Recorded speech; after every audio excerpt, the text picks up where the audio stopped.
Vasudevaya. Om Namo Bhagavate Vasudevaya. Om Namo Bhagavate Vasudevaya. Om Namo Bhagavate Vasudevaya. Om Namo Bhagavate Vasudevaya. Om Namo Bhagavate Vasudevaya. Om Ajnanatimmarandasya Jnananjana Shalakaya Chaksurunmilitam Yena Tasmai Shri Gurave Namaha.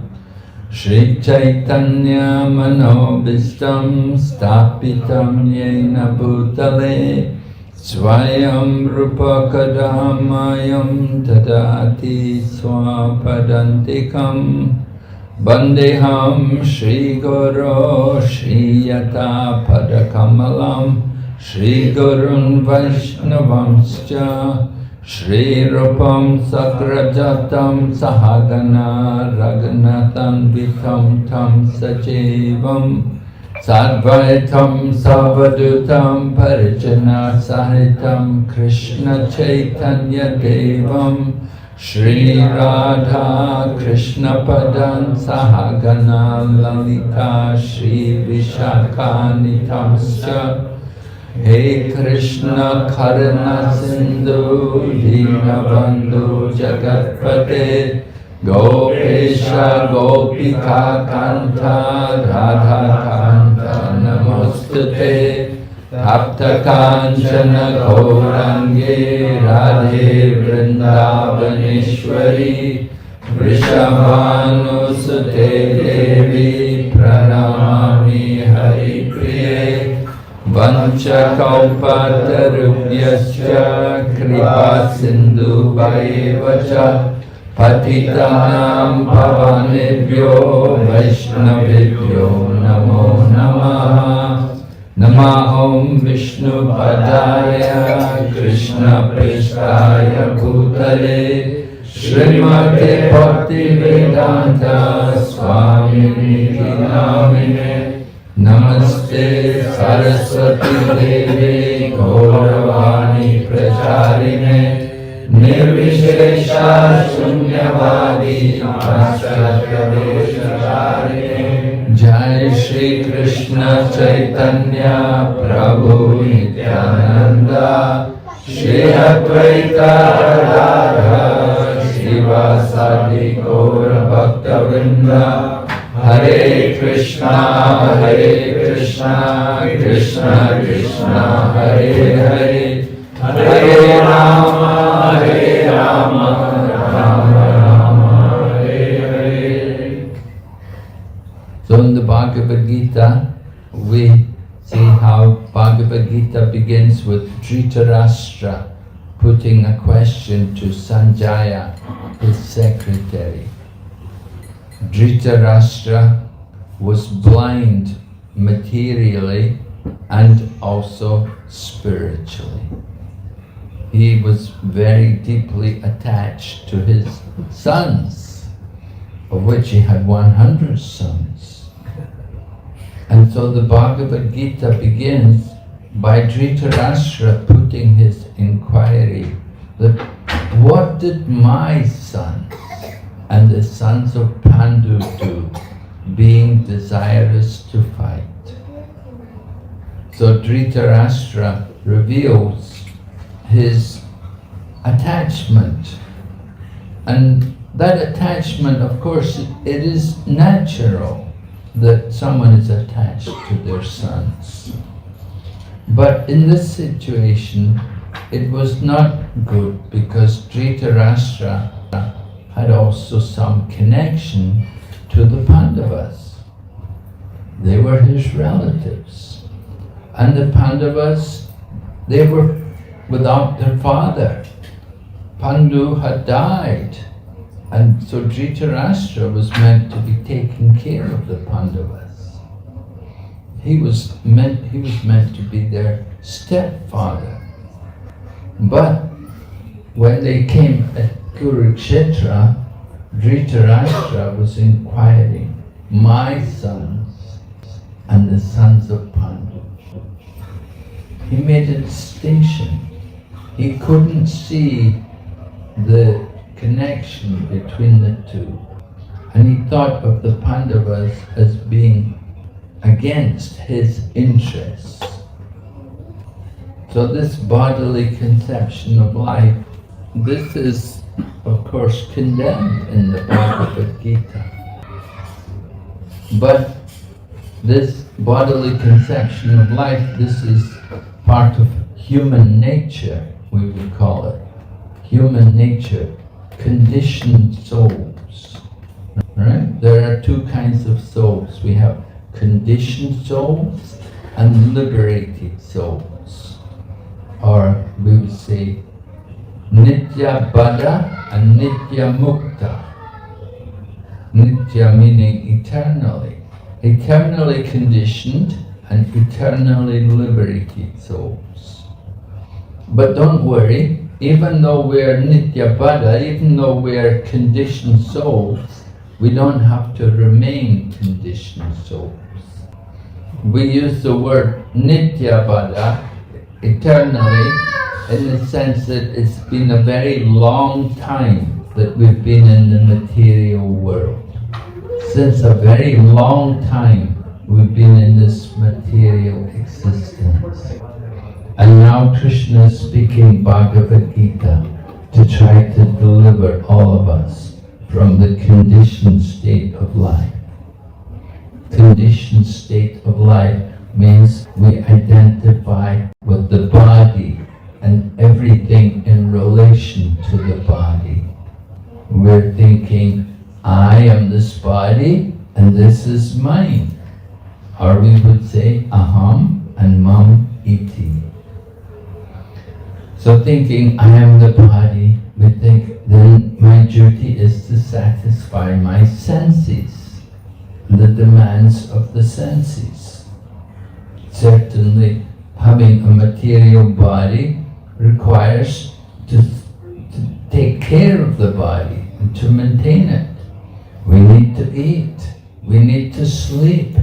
Certain demands of the body are there. They have to be met. So conditioned life is not very easy.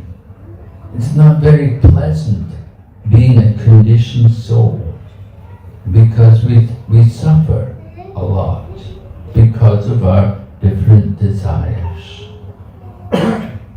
So some people try to become desireless. They try to stop desire. But that in itself is not the real process. Trying to stop desire puts us into an artificial condition. We're thinking, no desire. I mean, we don't want to do anything. So this type of negation is not recommended for successful spiritual practice. We don't want to see, we don't want to hear, we don't want to speak. We want to stop all the senses. But that is not how it's meant to be. We've been given these senses. We have to learn how to use them properly. So the Bhagavad Gita teaches us how we can use our senses in the service of Krishna. Just like Arjuna. In the beginning, he was thinking he did not want to fight because he thought that these are my relatives. And these are my family members. I should not fight them. And Arjuna was thinking to go away from the battlefield. But after he heard the Bhagavad Gita, then he was convinced. Lord Krishna convinced him that he had a higher purpose, a higher duty in life. And that required him to take part in the battle at Kurukshetra. And of course, Arjuna went on to become the hero of the Kurukshetra war. So we learn from the Bhagavad Gita how to use this human life. It's very important for us to be guided by spiritual knowledge. And spiritual knowledge is there in scriptures. The scriptures are presented for the benefit of mankind. The animals cannot read scriptures. They're meant for mankind.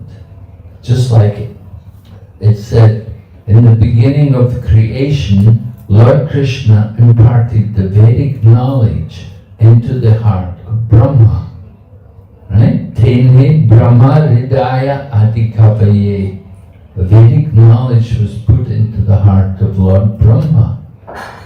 And like this, the Vedic knowledge is passed down. It comes to Manu, and Manu presents it for the people. We have books like Manu Samhita, which are guidelines for the human beings, for men, how to live in the world. So Shastra are very important, but Shastras have many different interpretations. It is stated in Mahabharata, there's a verse spoken by Grandfather Bhishma. He says, Tarko Pratishta Shrutayo Vibhina. Tarko Pratishta Shrutayo Vibhina. He's saying, dry arguments are inconclusive. That's Tarko Pratishta. And then Shrutayo Vibhina, the Shruti, the Vedic literature, present also many different conclusions. Different people will interpret the scriptures in different ways. Just like Bhagavad Gita. Although Bhagavad Gita is not Shruti, it is actually from Mahabharata. Shruti means the four Vedas. But Mahabharata, Bhagavad Gita, that is Smriti. And Bhagavad Gita is much easier, but still it is interpreted in so many different ways. There are so many different editions of the Bhagavad Gita, and they all give different messages. And sometimes even politicians will take the Bhagavad Gita and use it to present their message.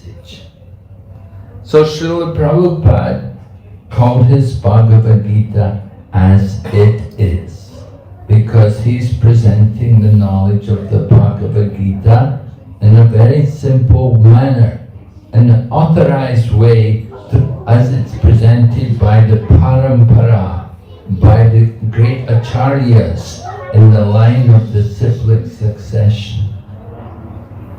So Bhagavad Gita is very important literature for guiding people in this human life. In our Krishna consciousness movement, it's the #1 selling book. Of all the books we have, it's the Bhagavad Gita which is the most popular, the most widely distributed. And it's not hard to understand why. Because the Bhagavad Gita is presenting the basic principles of spiritual knowledge. So Bhagavad Gita begins, the first chapter begins, as I said, well, first verse, Dhritarashtra is speaking to Sanjay and he's asking about his sons. So then Sanjay begins to describe the situation on the battlefield. And he tells about Duryodhana, and how Duryodhana is speaking to his soldiers. And on the side of Duryodhana you have great generals like Grandfather Bhishma and Drona, also the Acharya. So Duryodhana wants to encourage his soldiers. Just like before a big event, the coach will give a pep talk to everyone. He wants everyone to be really on their toes and really enthusiastic And they should be confident also of victory. That's also important. So Duryodhana is speaking like that to his army. He wants them to be confident that they can be victorious, that they can go out there and fight. But there are omens, there are other things which indicate it's not going to be so easy for them. There are different omens which are indicating victory for the Pandavas. And one of these things is that Lord Krishna is on the side of the Pandavas. And Lord Krishna is the husband of the goddess of fortune. So that's a very significant factor in the favor of the Pandavas. There were other things, like the battle was taking place at Kurukshetra. And Kurukshetra is Dharmakshetra. It's a holy place. You can go there. Have you all been to Kurukshetra? Yes, we should go there to see the holy place of Kurukshetra. It's on the map. And you can go there and offer respects. You can see Grandfather Bhishma is there on his bed of arrows, and Lord Krishna is depicted there on his chariot. And there's a huge big lake there also where you can take bath. So Kurukshetra has been a place of pilgrimage for many, many, many years, long before the Kurukshetra war. And many great yogis and sages went there and did tapasya and performed yagyas there. So that's in the favor of the Pandavas, because the Pandavas are righteous. And then another sign in favor of the Pandavas is that on the flag of Arjuna there is Hanuman. And Hanuman, we know that Hanuman, he brought victory for Lord Ramachandra in the battle at Lanka. So now the battle at Kurukshetra is coming up, and Arjuna has got Hanuman on his flag. Srila Prabhupada explains the significance of Hanuman on the flag. He said, we should always pray to the previous acharyas in anything which we do. Pray to the previous acharyas for our success. So just like Hanuman, he's the previous acharya in the battle at Lanka. He helped so much for Lord Ramachandra to get victory over Ravan. And so Arjuna has got Hanuman on his flag, and he's praying to the previous acharya. That just as Hanuman fought so nicely for Lord Ramachandra, Arjuna is praying, let me also fight to fulfill the will of Lord Sri Krishna. And so, like I said, there are different signs there which indicate that the Pandavas are going to be victorious in the battle of Kurukshetra. And then at the end of the Bhagavad Gita, Lord Krishna will also, well, not Lord Krishna, but rather Sanjay, at the end of the Bhagavad Gita, Sanjay says, wherever there is Krishna and Arjuna, there will be four things. There will be victory, morality, extraordinary power, and opulence. And so in this way, Sanjay, he told Dhritarashtra the situation that his sons were not, they didn't really have much hope of victory. So this is the message from the Bhagavad Gita, that we need to take shelter of Lord Krishna. And how to take shelter of Lord Krishna in this Kali Yuga is taught to us by Chaitanya Mahaprabhu. He's taught us all to chant the holy name. The chanting of the holy name is the Yuga Dharma. In every age there's a different process by which we can develop our religiosity. Just like in the Satya Yuga, the process was meditation. People lived a long life. Today, in the Kali Yuga, we don't have a very long life. We have a short life. And it is described, and it was predicted by Vyasadeva. In the Bhagavad Purana, he describes that people in the Kali Yuga will have a short life. And we're not very well qualified also. We're somewhat lazy when it comes to spiritual practice. It's one of the obstacles which we face in trying to become spiritually, to make progress.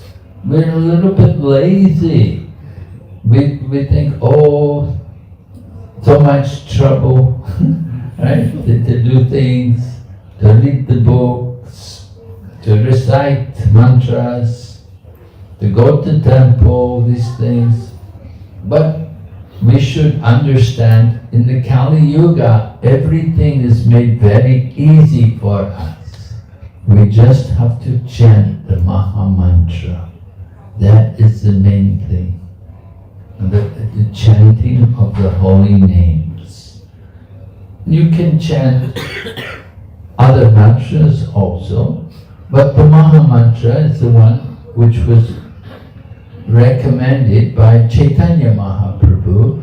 In our Krishna consciousness movement, we follow Sri Chaitanya Mahaprabhu, and he taught the chanting of the Maha Mantra, the Hare Krishna mantra. Other mantras are there, you can chant, like Vishnu Sahasranam, and that's said to be equal to one name of Lord Ram.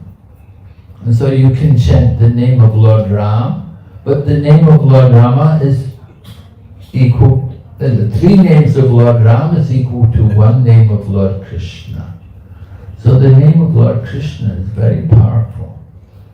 And when you chant the Maha Mantra, Krishna's name is there, and Lord Rama's name is also there.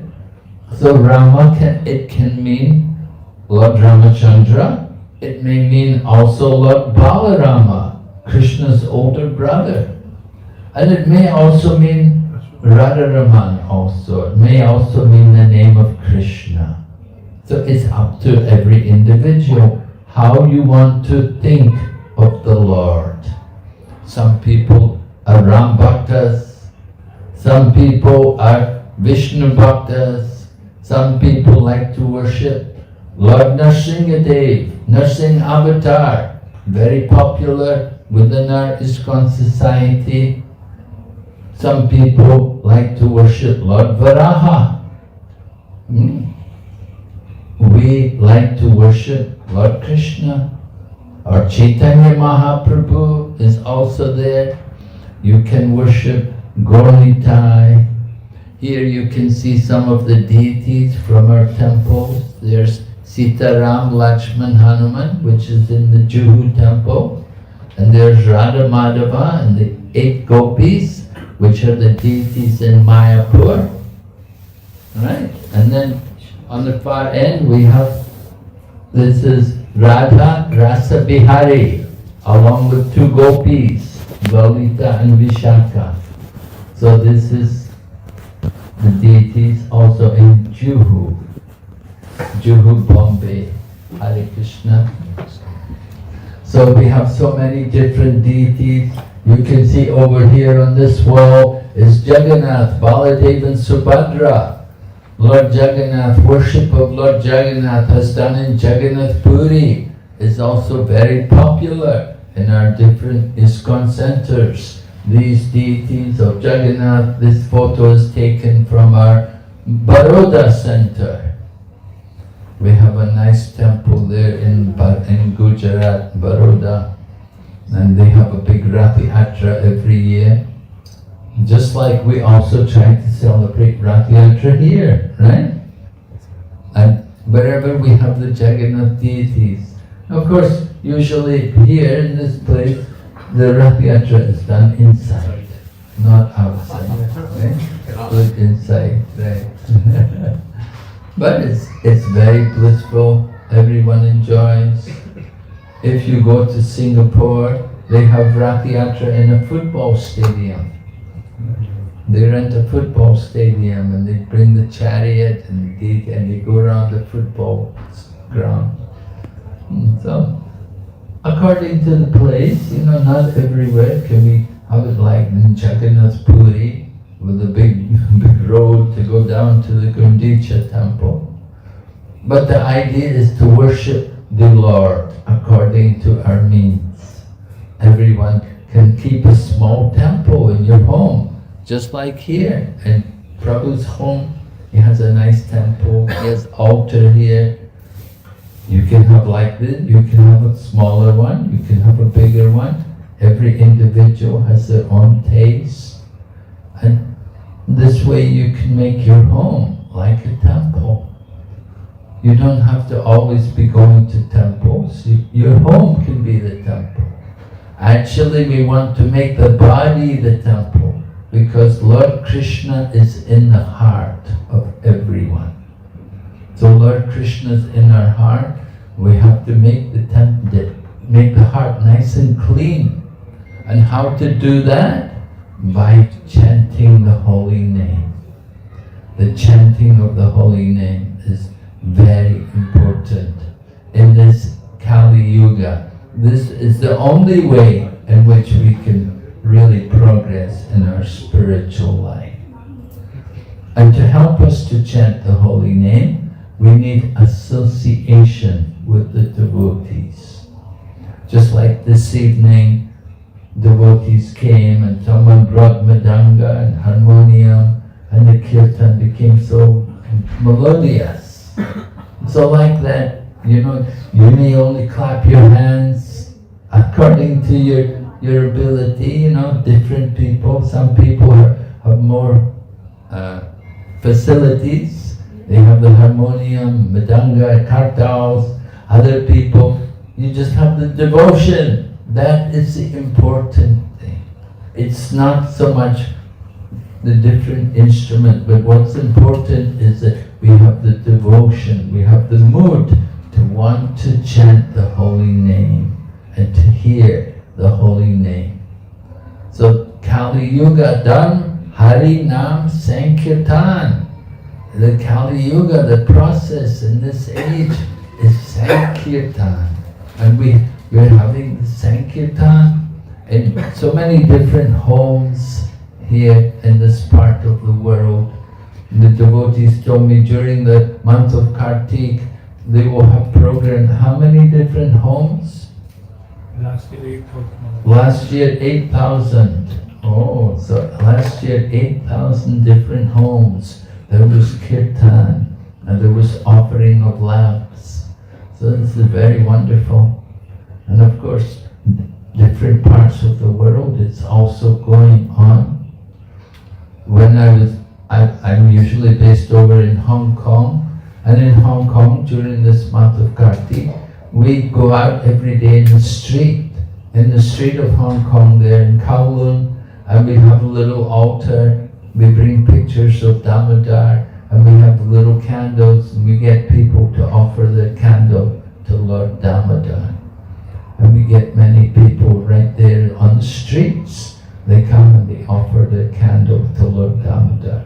And they're happy to do it. So, this is the custom during this month. You get a lot of blessings by doing these simple activities. The blessing you get is you get rid of our sinful reactions. The different things which we've done in the past, maybe past lives also, we get rid of these sinful reactions. And it's done very simply, just by offering a little candle, by making a little effort to devote ourselves to to the worship of Lord Krishna. Lord Krishna is the controller of the material nature. In Bhagavad Gita, Lord Krishna said, Mayadhyakshena prakriti suyate sacharacham. This material nature is moving under my direction. So material nature is under Lord Krishna's control. And if we surrender to Lord Krishna, then Lord Krishna will free us from our entanglement in the material energy. And we can be relieved of all the different karmas which are keeping us in this material world and which are bringing us so many troubles and difficulties. This is the power of Lord Sri Krishna. He is so powerful. So we want to take shelter of Krishna. You can do it very easily by chanting the holy name. So we are very glad so many of you could come here this evening to chant with us.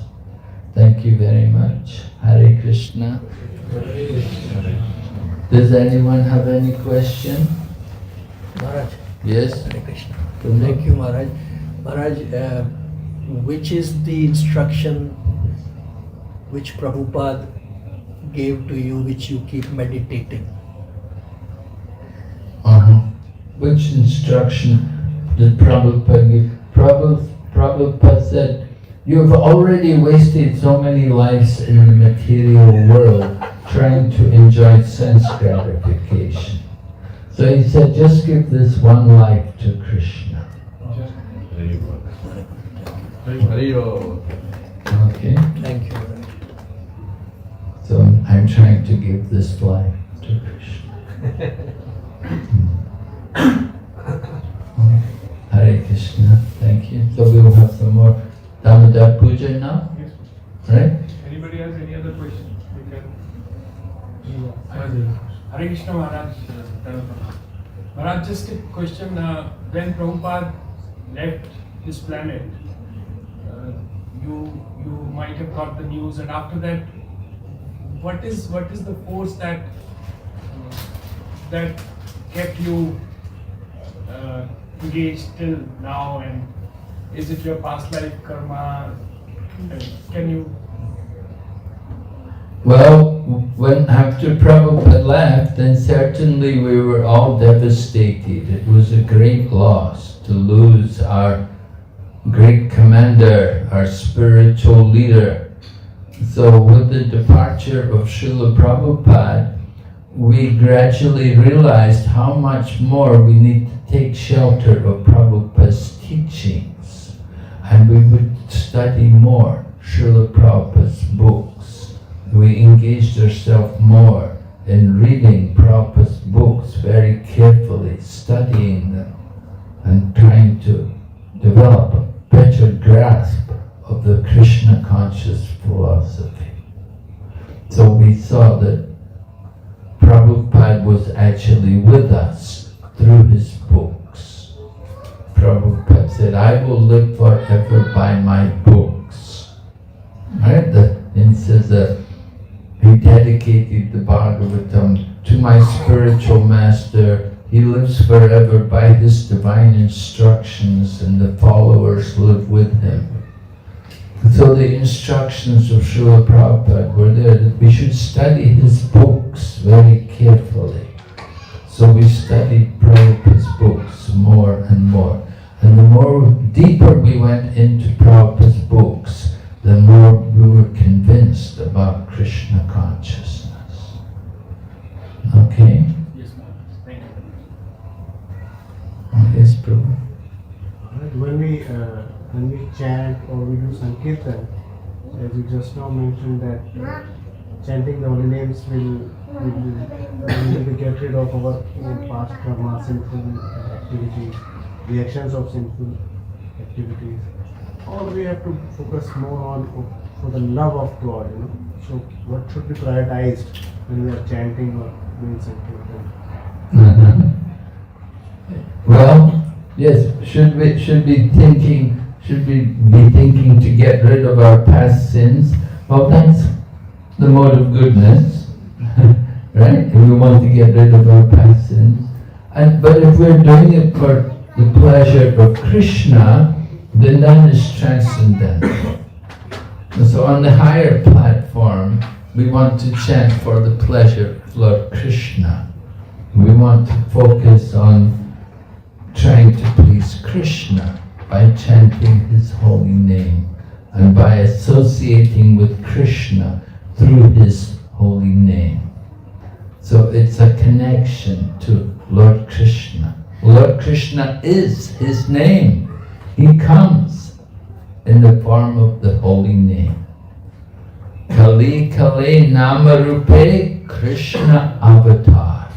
The Lord comes, He descends from the spiritual world in the form of His name. One devotee was giving a lecture one time when Srila Prabhupada was present. Prabhupada had asked the one devotee to speak. So the devotee said that Krishna is in his name. But Prabhupada corrected him and said, Krishna is his name. Not just that Krishna is in his name, but Krishna is his name. Lord Krishna is his holy name. So the holy name of Lord Krishna is Chintamani, right? Nam Chintamani Krishna, Chaitanya Rasa Vigraha. The holy name is the Chintamani. Chintamani means fulfills all of our desires. So you take shelter of Lord Krishna and you have that connection with the holy name, and you can fulfill all of your desires, material and spiritual, through the holy name. Of course, we want to have that pure desire. The desire simply, we want to serve Krishna. We should think, I'm trying to be the servant. Lord Krishna is the master, and we're all his servants. We're trying to serve. Chanting the holy name is also service. And it's very pleasing to Lord Krishna when you chant the holy name. Lord Krishna said, Naham tishtani vaikunte yoginam hridaye shubha tatra tishtani narada yatra gayanti madbhakta. Krishna is saying, I am not in the Vaikuntha, and I am not in the hearts of the yogis meditating on me, but I am wherever my devotees, like Narada, are chanting my holy name. So the Lord is attracted by the chanting of the holy name.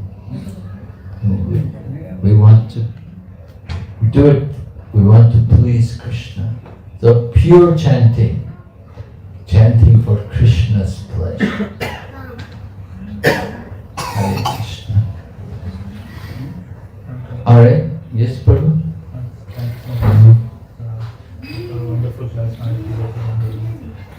What you mentioned just now, that what says Naham Krishnami Vaikunthe, but he's actually in Vaikuntha, and Yoginam is Yeshua. He's actually residing in devotee's heart also. So, what is the meaning of this particular shloka? Because he's in Vaikuntha, he's in the hearts of the yogis also.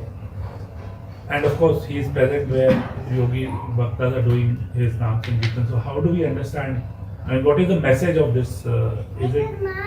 Well, the message that I understand from it is that the importance of chanting the holy name. Not that we should be thinking, I want to go to Vaikuntha, or that, I'm meditating, but Krishna wants us to chant the holy name. Lord Krishna is telling us, he said, I am wherever my devotees are chanting. So it's bringing out the significance, the importance of the holy name, the chanting of the holy name.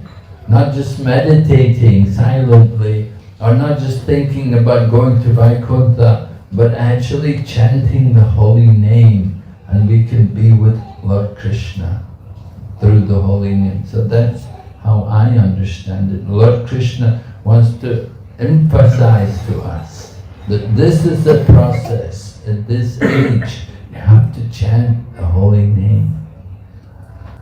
So we have to develop that taste, right? And you get the taste. Do more chanting. The more you chant, the more you will get taste. You want to chant. So we're going to do Damodar Puja now. Nanda Kishore Prabhu. And he's just coming from Ocean. We're going to do it over there. No, he's just about to wash me.